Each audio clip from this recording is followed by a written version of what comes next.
Good morning, everyone. It's my pleasure to say good morning to you all from the UK. It is morning here while I'm transcribing.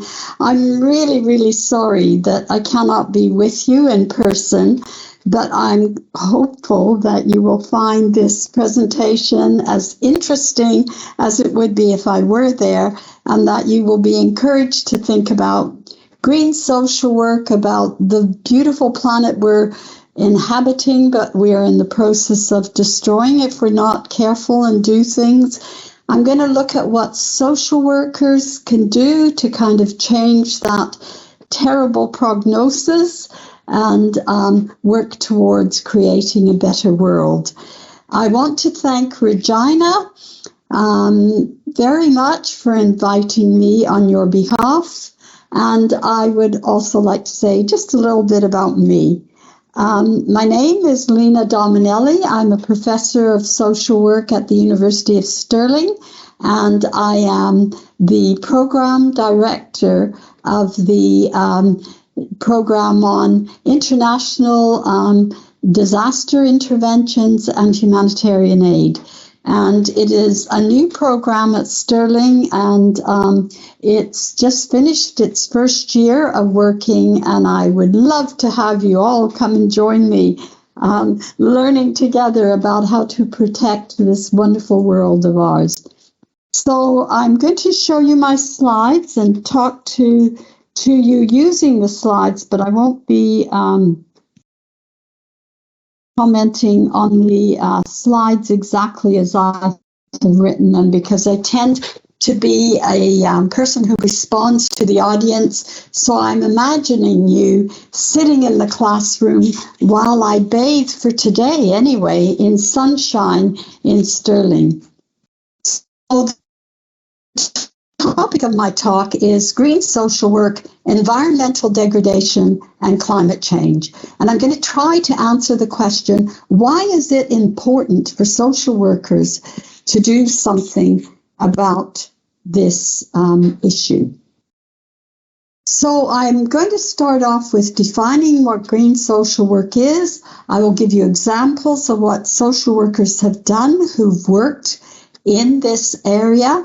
And then I'm going to try and close with some conclusions and hopefully inspiring you to look after our planet, because I will argue that it is a duty and a responsibility of all of us. If we want to enjoy this beautiful planet of ours today and leave it for every other generation to come in the future, then we need to do that now. And we need to take what I now call the climate crisis very seriously, like we do the energy crisis, the food crisis, and the income crisis that we're all facing as a result of the war in Ukraine and many other factors. But for us in Europe particularly, it's the war in Ukraine that has driven prices of everything we can imagine up extraordinarily.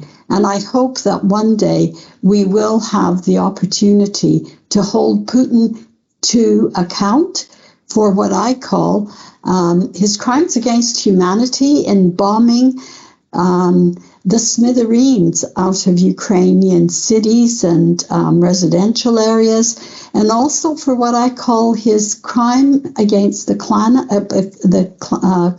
or the planet, which is an environmental crime.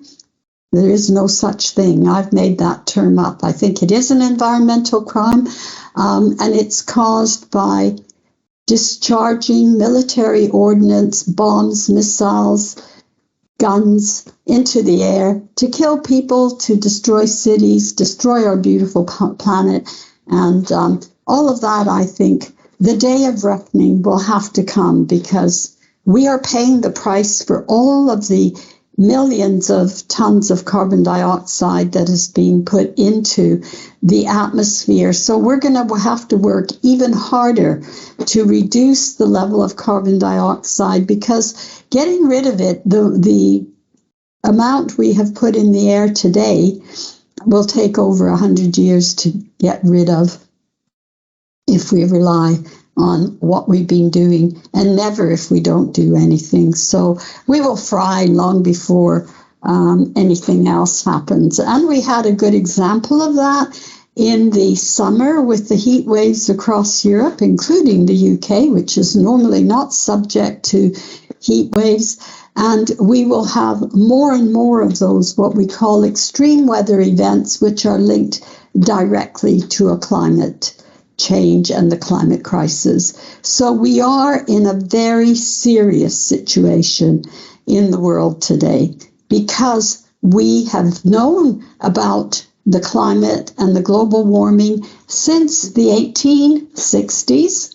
So we've known for over 100 years that this is going to be a problem, and we've done nothing about it. In our own times, we've known since the 1990s and the Rio summit just how important tackling climate change is. And before that, in 72 in Stockholm, people realized that the climate was changing and that it was time we did something about it.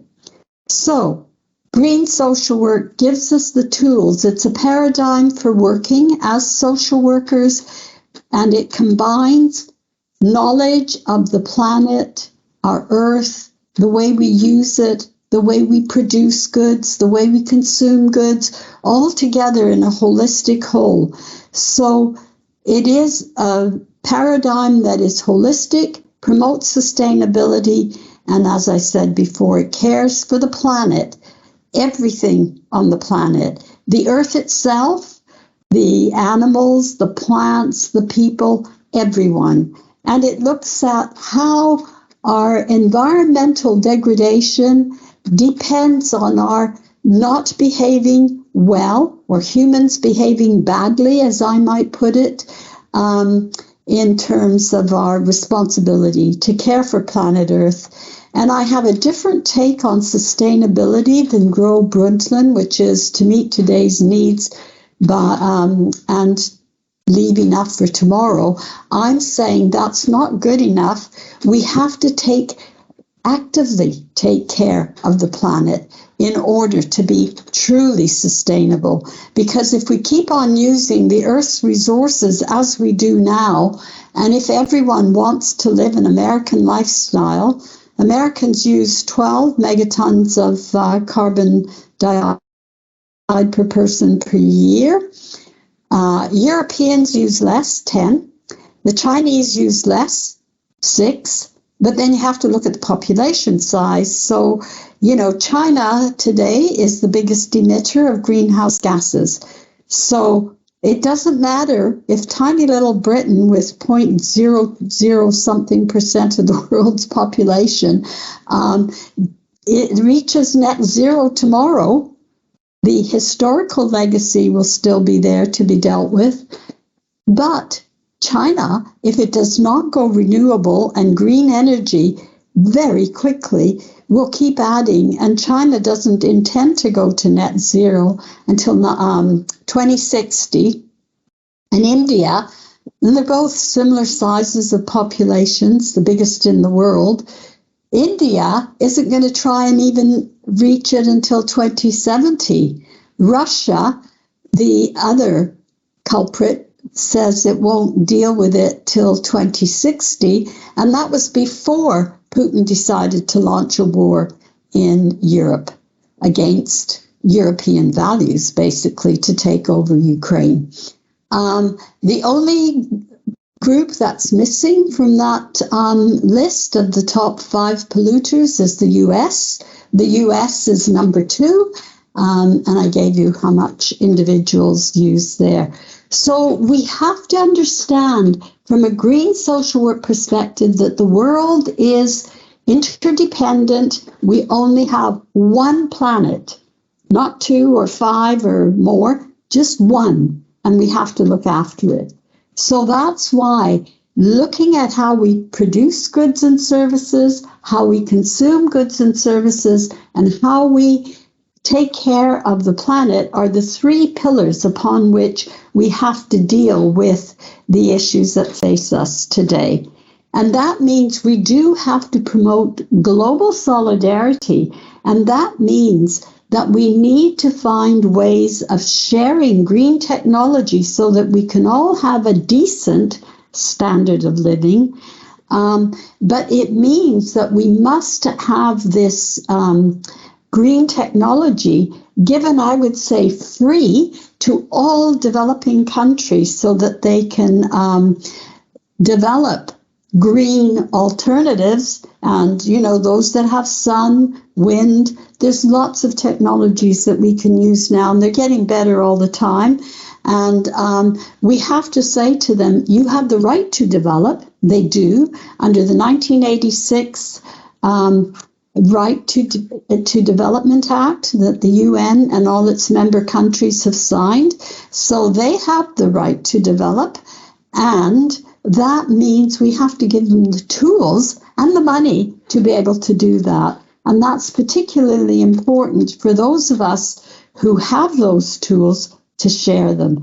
And I always argue I do not accept the multinational companies saying, oh, but we have to develop and sell this technology to make our products.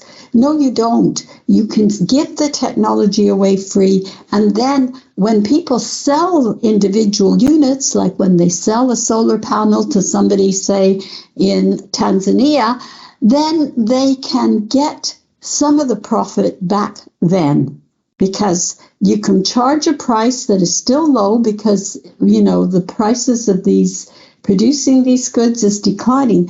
So you can say, actually, you know, if we take no more than 2 or 3 or 5% of the profit, then we will recoup our costs to invest in new technologies for the future, because I don't believe for a moment, and I've been working in the energy area for many years now, I don't believe for a moment we've reached the end of the capacity of renewable energies. And there's a wonderful person whose name I don't know, but I read a little tiny extract from his work.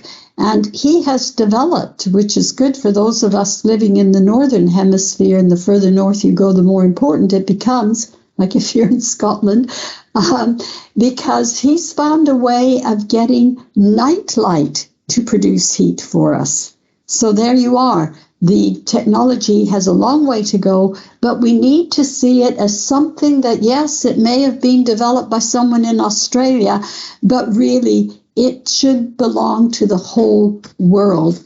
Even if we have to use individual prices for commodities to get some of that money to continue doing research and development in the future. So that's all I'm going to say about that first slide. The second one is, and this is where green social work is different from ecological social work and from environmental social work, which were there long before green social work. And that is that environmental justice is part of social justice. As social workers, we're all committed to social justice, but we're waking up to environmental justice very lately. So we must do better than we have up to now. And that's why I have included environmental justice. So it is our duty in everyday practice to start looking at the environment, looking at the degraded environments that most poor people live in, because most toxic chemicals, most production sites are all located in the poorest parts of the world. And the same thing with waste disposal. We need to be much, much more on the ball with things like that. And so therefore, we need to acknowledge that each of us lives in a different part of the world, but because we are interconnected, we actually have to think about what I do here in Scotland will affect what happens in many other places. And we know from the way that the Amazonian forest is being destroyed that what happens elsewhere affects us here.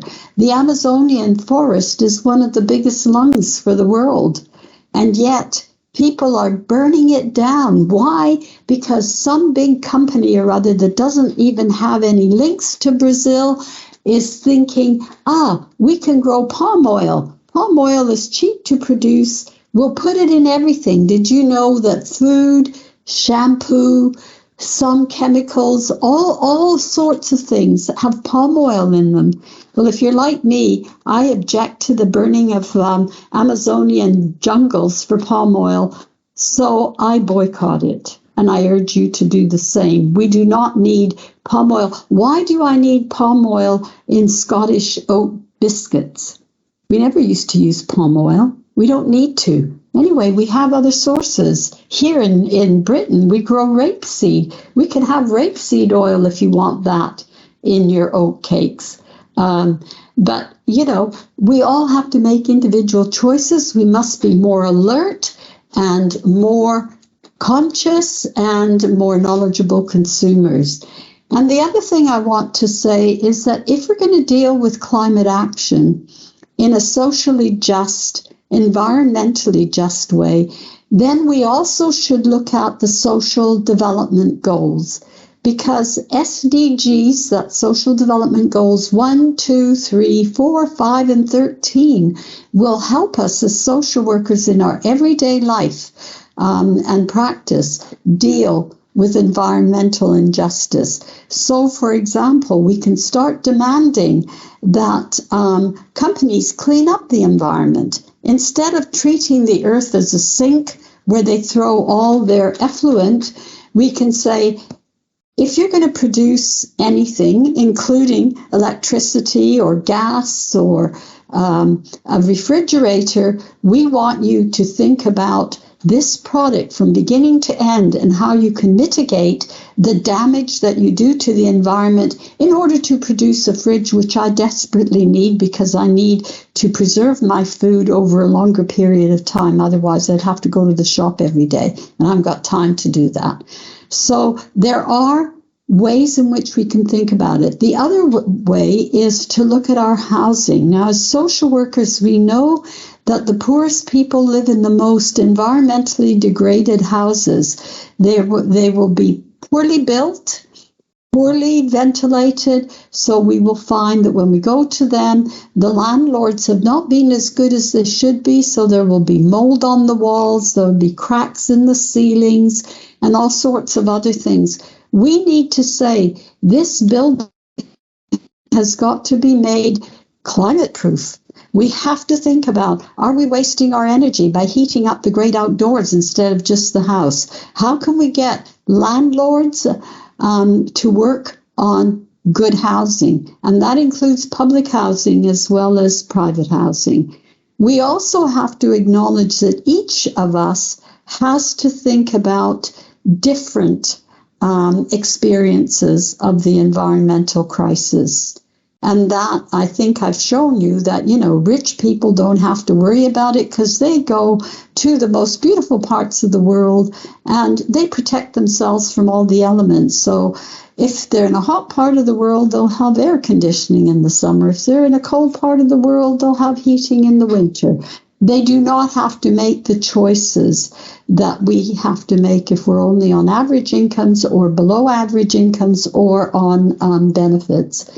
And I would also like to add that disgustingly, during the pandemic, during the fiscal crisis of 2007 to 2008, the number of billionaires in the world rose from 749 to now nearly 3,000, 2,755 to be exact. And not only have they more than tripled, but they've nearly quadrupled in 8 years, something like that. They've also got richer. Each one of them has more money than they did before. They own virtually everything in the world and the greatest amount of money. I think somebody was saying that the top 10 billionaires have more money between them than the poorest 48 countries, which is a terrible indictment of the world we live in. And they consume a lot more than the 12 individually, a lot more than the 12 megatons of carbon dioxide that the Americans on average produce, and they more than double. Some people have said it's 30 tons. I don't know the details, because I think now with Elon Musk, Jeff Bezos of Amazon, even Richard Branson, UK, Virgin Airlines, used to be Virgin Records, Vodafone, all sorts of companies that Richard Branson owns are also producing a lot of carbon dioxide, but they're going into space. And I think every time I get very upset, every time I hear about them, because I think, oh my goodness, it's my air that I breathe that you're adding to more carbon dioxide for this poor, stressed planet. We do live on a stressed planet because of our behavior, has to deal with. And we also have, I've skipped one, so I'll go back. So one of the things that we have to also acknowledge, besides not going into outer space, unless we find solar panels that will provide all the energy for that. And why do they want to do it? Oh, so I can see the beautiful Earth from out there. Well, take care of this beautiful Earth down here first, and then we might think about whether we want to share our scarce resource called fresh air with you to pollute. The other thing is that the way we build our cities, so urbanization is another cause of urban degradation. And here we are, look, we're putting people in tiny little boxes that go way up high. This is Xi'an in China, and I took these pictures myself. I keep worrying because the civil engineers said that the highest you should be building that we can guarantee will work in an earthquake is 13 floors. This is way more than 13 floors. Excuse me. And I worry that happen. You see, they're so close together. Will they just collapse into each other and cause even more deaths? When they sway normally if they're very high. If you're up in a building that's, the highest I've been in is 108 floors. And when you sit and look out the window, you can see the building sway and you can feel it sway and you can hear it humming in the wind. So I think we shouldn't be living in these kind of things. And then look at this, 2 layers of roadways. This is Xi'an, by the way, in China, in Shanxi province. And I think, should we be living like this? Like, what's happening to all the air these people are breathing? And what's happening to the soil as all the particles drop down? And when the rain falls, do we get acid rain? All sorts of things that we need to start asking questions about. And we as social workers, because we work with people who are sick, who are poor, we have to start asking the questions about the causes of what is happening to them, and not just trying to stick a Band-Aid over a wound and say, oh, well, it'll get better on its own. This one will not get better on its own. If we're going to get rid of climate change and the disasters that come with environmental degradation, we're going to have to do something about it. So we, as green social workers, can critique social policy failures because they shouldn't be allowing this kind of building. And the Chinese government has a policy that says no one should be living in the countryside. We'll all be living in these kind of cities because it's cheaper for them to control people if they're living close together than if they're spread out. China is a huge country. It's the 3rd largest in the world. So it's got a lot of space to worry about. And therefore, if you can get people to live close together like this, social control is much easier. So I do worry about, I've called it hyper-urbanization. I think we need to urbanize up to a point, but do we really need to have the majority of the people's population living in cities like we do now? This has been the case for a good few years. Or should we be going back and building small, sustainable cities where we used to have them in the countryside. You know, it wasn't that long ago that people stayed in their villages and they were pretty well self-sufficient. Now, I'm not saying that we should never travel or never do anything like that. That's not what I'm saying. But I'm saying we've got to stop destroying the environment where we know we are destroying it and think of better futures. Because if we don't, this is what we'll get. Floods, more floods, disasters, and also this is where people have had to go to get help in the disaster here. This one is linked to this one, and this one is that one. And people are trying to clean up their housing. This is Pakistan, this is the USA, Texas. So, and we'll also get colder winters in the north. We'll have avalanches, frozen roads, impassable roads under conditions of heavy snow and so on. So we really do have to kind of like take care of our environment. And I have said, you know, I've given you these figures before, but what I didn't tell you about is how few of them are women. So out of 2,755 billionaires, 386 are women. And also increasingly, whereas the majority of them used to be American, now only 40% are American. They're being overtaken by Indians, Chinese, and Russians. And ironically, the city with the biggest number of billionaires, maybe not surprisingly, is Moscow.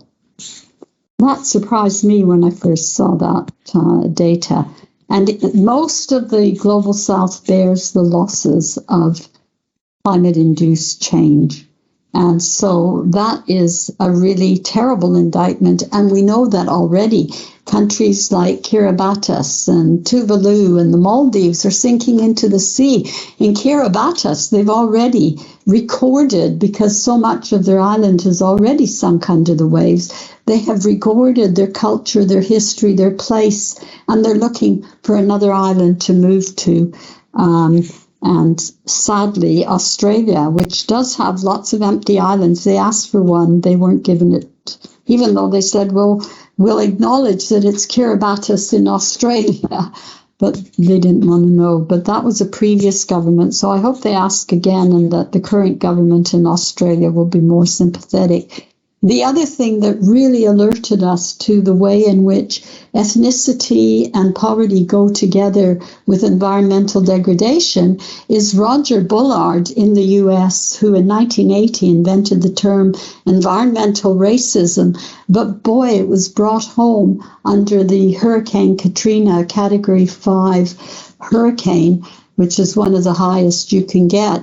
And the people who still have not recovered. So that happened in 2005. So many years later, nearly 20 years later, they still, 150,000 of them still haven't got their homes. And I'm aware of the time, so I shall be moving on. The other thing that we need to do as green social workers dealing with environmental degradation is to develop transdisciplinary partnerships to work with the physical scientists. So if I want to know about earthquakes and environmental degradation, I want to speak to two categories of people that have nothing to do with social work. One is the seismologists who can tell me about earthquakes, and I have learned a lot from them about earthquakes, I can tell you. Then I like learning about these kind of things, so maybe it's not surprising. And the other group is the civil engineers, because if I want to be able to tell you that we can only guarantee 13 floors are safe in an earthquake, then I have to get that information from somewhere that is scientifically proven, has data behind it, is empirically sound and robust. That's the civil engineers. That is who I got that information from. So what I'm saying is that whether it's climate change, then we should be talking to the meteorologists and the climate change experts. We don't have to know everything ourselves to practice holistically. We form partnerships, and we're good at that as social workers, with other people who have the skills that we don't have or knowledge we don't have, even though we can learn it, you know. But anyway, that is really important. And the other thing which we can do is to emphasize to the scientific experts that they must engage with communities in co-producing new knowledge, not just see it as their job and that's it. And also, we need to tell them that local knowledges are very important. And if they want to do science differently, they have to engage with the social scientists and the artists in the arts and humanities, as well as the local communities. And I can give you an example of doing science differently. And there is an article, which is in the references here, by Stuart Lane, who did flood science differently. And having listened to the social scientists going on and on about you must have community engagement and co-production, he went to Pickering, a town in North Yorkshire in England, and worked with the local community and developed a new way of protecting. Pickering used to flood so many times, it was terrible. But he figured out with the community, because the community said he went there with his own idea, and he said, this is what we got to do. And some of the people in the community said, no, that's not what you got to do. You come with us, we'll show you what you got to do. So he went with them up to the watershed, and they said, this is where you've got to put your technology to use. And this is what we think we need. And he listened to them, and he said, I think this would work, but we have to change one thing, because scientifically, in terms of the physics behind what you're saying, we have to do something else as well as what you're saying. So they did the two things together, produced a solution. As far as I know, Pickering hasn't flooded since 2011. So we do have the models that we need, and we just need to use them. The other thing is that we have to be aware of our skills as social workers. They are absolutely essential in green social work. You can't do green social work without your generic skills as a social worker. And this means things that we know already: assessing needs and resources, coordinating the delivery of goods and services, helping families to meet their obligations to everyone they feel obligated to. And now I would say that includes the environment, the earth that sustains and nurtures and supports us. And also supporting individuals to develop resilience and adaptive capacity to minimize the dangers that they might face in the future. And from a preventative social work perspective, doing something about climate change now is absolutely essential. And then advocating, lobbying, and mobilizing for changes to prevent structural inequalities like the suffering that poor people have, that those who live in minority, where they are living in a country where they're a minority, so racism, for example, those who are treated differently because they're different, and this can be homophobia, it can be transphobia, it can be any kind of attempt to kind of demonize or minimize the value and the contributions made by people who are different. So we can advocate, lobby, and mobilize communities to say, no, we are not going to do that in this place. And also we can work with communities, and Stuart Lane's was a good example of that, to develop new solutions through co-production so that we do improve and enhance life on Earth for everyone, the animals, the plants, the Earth itself that we're stressing out, ourselves that we're stressing out. Mental illness around climate change is actually a very big phenomena, and we've developed a term for it. It's called eco-grief. People are missing the beauty of the world that they used to take for granted, and COVID really brought that home to us. And then not leaving anyone behind, because we are committed to getting environmental justice for everyone. Now, this model on this chart is the green social work model, and it shows you how you have to take account of the socio-economic, political, cultural context, which for us is neoliberalism, and the environment, and they're the backdrop to everything we do. And we have to tackle structural inequalities, environmental degradation, have plans to mitigate disasters and enhance resilience. And through that work, we have to affirm human rights and social justice, of which environmental justice is a crucial part for that. And we do need transdisciplinary working that is evidence-based, co-produced, and that will lead to innovative action. So I have given you here some of my thoughts about COP26 to reach the end of my talk because we're running out of time. COP26 actually was a big disappointment, and I regret saying that as someone who lives in Scotland and spent a lot of time trying to get things changed around climate change. But the major emitters, China and Russia weren't there. India and the US were, but they really didn't commit themselves to any substantial commitment, like we're going to do this by this time, even though everyone was telling them, you've got 8 years to really change this scenario, the doomsday scenario, as some people call it. I just call it the climate crisis, because doomsday sounds a bit overladen with doom for me. And how we needed to talk about limiting everything to 1.5. Never mind the 2 or the 3 that some people think, or 4. Some people think, oh, we can just keep adding. And they even didn't agree, even though everyone voted in favor of let's reduce methane gas emission, which is much more deadly and environmentally destructive. And there'll be more of it going into the atmosphere if we keep warming up the Canadian tundra, the Siberian tundra, and all the northern areas around the Arctic Circle.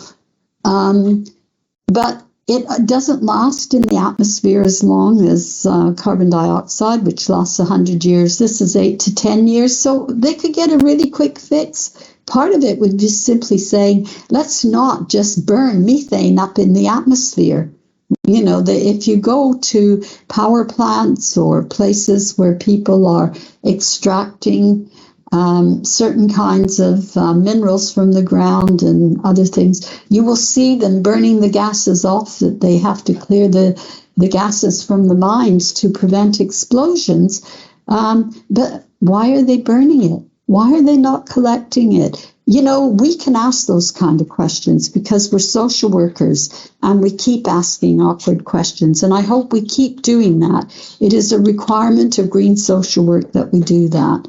And then I'm just going to have 2 more quick slides before I conclude.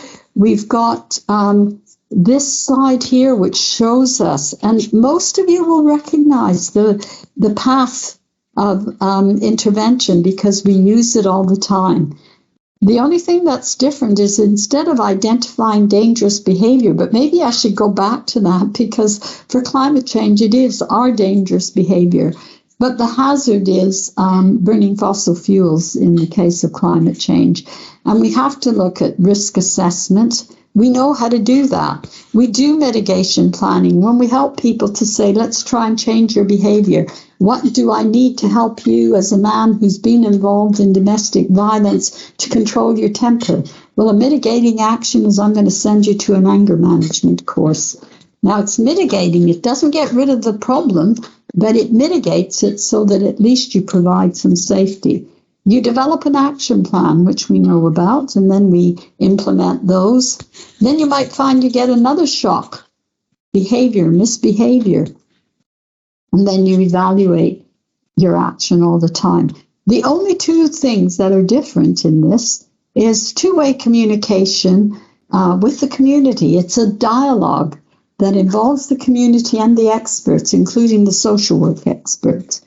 And it's about engaging the community as equal partners, not as subordinate partners, but as equal partners in order to co-produce things properly. And I'm going to finish with an example of where social workers, this is in Victoria, Canada, social workers here at the Burnside Gorge decided to develop a roof garden. Now, if you develop a roof garden, you're actually increasing the amount of photosynthesis that can occur. You can grow vegetables, flowers, trees, whatever you like here.